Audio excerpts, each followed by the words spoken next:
Hi everyone, I am Bree from the Baby Diaries, and today I'm thrilled to be reviewing and demoing the Storypod. If you are not familiar with Storypod, it is a screen-free, ad-free interactive speaker made for kids from 0 to 6 years old. It is very simple to use. My 2 and 4-year-old got it right out of the box after I set it up, and they absolutely love it. What I really like about interactive speakers and audio players for kids is it's a guilt-free way for children to gain independence, for parents to get a little bit of a break, and it's guilt-free because there are no screens. So let's get into Storypod and stay through for my whole video because I'm also going to be talking about what makes Storypod stand apart from other audio speakers, why we love it and all that good stuff. Okay, so it is this hexagonal shape of a speaker. It has a few very basic buttons on top that are really easy for even young children to navigate. It does have this little sleeve. So if you take the sleeve off, you can see that it really does just look like a big speaker. The sleeve makes it really nice for little kids because I feel like my kids always have like cherry hands or blueberry hands or whatever and are grabbing things. So you could always just slide this off and wash it. It also has this little lanyard that kids can put on their wrist so they can carry around so they're not dropping it as much. I'm gonna be honest, my kids have dropped it and it's held up perfectly. So I mean, I have a 2 and a 4-year-old. It's going to happen. And Storypod is pretty durable for littles, and it's also really cuddly for nighttime, which I will get into as well. So how it works is you are going to take something from the Storypod content library. They have a vast library, again, for kids 0 through 6 years old. My kids, I let them pick. They really gravitated towards the Crafties. Now the Crafties are these adorable little stuffed animals. This is Scared Monster. Again, we have O from Daniel Tiger, Maya the Bee, the little crafty stuff. My kids were all about the stuffies. When they found out that they could have a little stuffed animal they could play with that also plays, stories, music, all that good stuff, that is all they wanted. But I do want to let you know that the Storypod content library also does have books, stickers, little magnets that I'll get into later as well.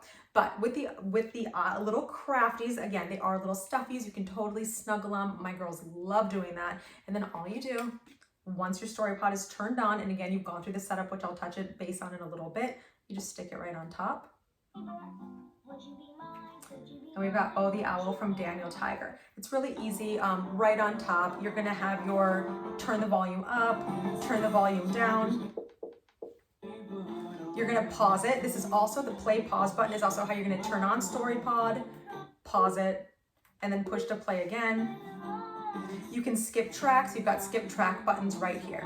I will say if I have one little, thing that I wish that could happen with the Storypod is I would love if there was like a tiny little screen just displayed track numbers, because especially my 4-year-old, she wants specific stories and I just kind of have to thumb through and listen to the story, or look at the app to see which story order we're going in. But again, very small complaint, and my girls absolutely love it. My 4-year-old, I asked her, what is your favorite part about Storypod? And she said, besides the stories and the stuffed animals you can cuddle with, she loves that when it is playing, if a crafty gets knocked off or taken by her sister, which happens often, it keeps playing. That is so huge for avoiding meltdowns, because my girls, they fight over toys, and I think that is genius that kids also want to play with these cute little stuffies. They want to snuggle them, and again, my girls are like fighting over which one. And if you take it off, it keeps playing. I can put it back on, I can take it off, it keeps playing until I push the pause or until I put a different crafty on. So if I put the crafty sub,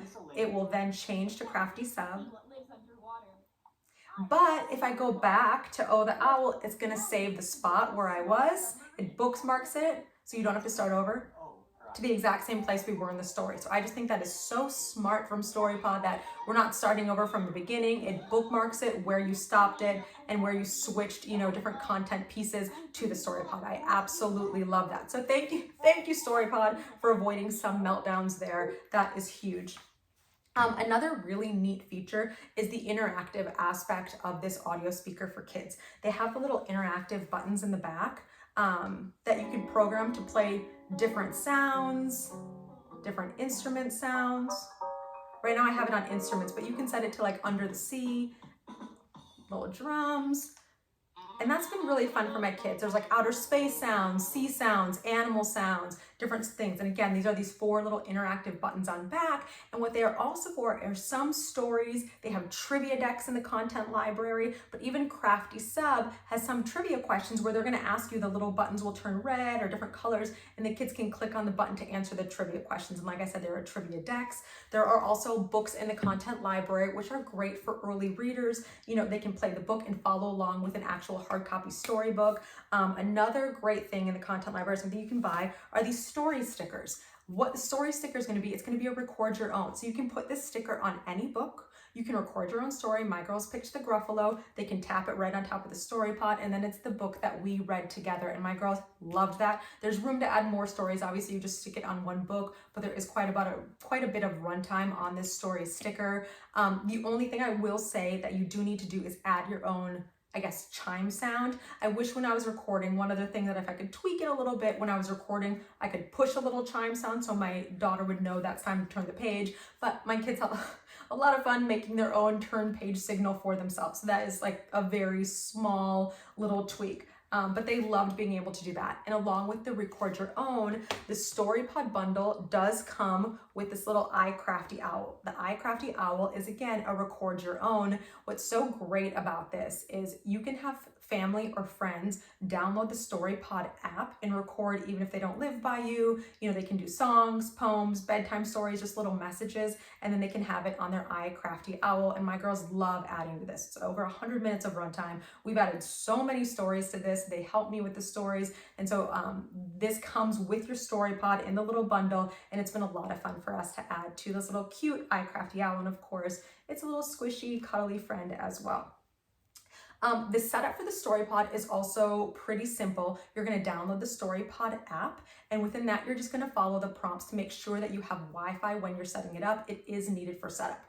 But once you have all of your content downloaded to your Storypod, you do not need to be connected to Wi-Fi. So you can take this in the car for, road trips, travel, when you don't have Wi-Fi, if you want to take it on a camping trip, and your kids will still be able to use it using their different content pieces on the Storypod, even without Wi-Fi. But if you are giving it as a gift, a Christmas gift, birthday gift, I would, parents, caretakers, whoever, adults, I would set it up with Wi-Fi before you give it to the kid so they're not having to wait, because small children have very little patience to wait for really cool new presents. So I would set it up before time, and then, if you want to rewrap it and do all that good stuff. But setup was really quick, and it is prompted through on the app. Something that I think is also really unique about Storypod and makes it great for, even the smallest children, if you want to add it to a nursery, because they do have different, lullabies, things for small children, and it does grow obviously to books, more complicated stories, things that are learning, teaching emotional development. But as I was saying, for small kids, for any kid actually, it does have a nightlight, which you can turn on through the app. You can actually set on bedtime mode, so they can't play stories, but you set the time that bedtime happens, and then you can choose different white noise themes, which I think is great. And again, a nightlight, and set the dimness to your nightlight, how bright you want it. So I think that's really cool. You're getting a lot for your money with this. If you can do, white noise, you can do night lights, and then obviously any content library that you're adding to your speaker, and then of course all of the make your own items. But I was really excited with the nighttime bedtime features for the Storypod, and I think it's super useful for so many different reasons, and definitely grows with your child. So we've just been really happy with it. I think that those little features, like the interactive aspect of it, I haven't seen on other audio speakers. So I do think that's something that really sets Storypod apart. The kids being able to push the buttons, to have the interaction. Like I said, they do have trivia decks. They do have books for older children. So as they grow out of maybe just lullabies and nursery rhymes, to really grow up to that 6-year-old age limit. I do really like the bedtime features. Within the app, you can also control the volume settings so your kid, because my kids, I don't know why, they're putting it up to their ear. I'm like, you guys can hear this. It's probably just like, children, you give them a screen, they want to put it right here. This is no different. So I do like that I can cap it out so they're not, ruining their hearing. And you can turn it down and set different volume limits. And I definitely do change it, for nighttime versus the daytime when they're maybe more playing and dancing, or at nighttime when they're laying in bed staring at the light and listening to it. So anyway, we love the Storypod. I do feel like the library is really great for the 0 to 6 age range. I think the parent app is really well done, and I love all the different features that it has. And I do think that this is going to grow with my kids a lot. And also just like, it's so nice to encourage independent play and independent entertainment with kids, where I can have a few minutes to myself and they are learning to share. I'm like, you need to figure this out, but they are learning to share and take turns. And I'm really excited to grow our content library with our Storypod. And I think it's a great component for road trips, for travel, all that stuff. So we love it. If you have any questions, please leave it in the comments below. And thank you so much for watching.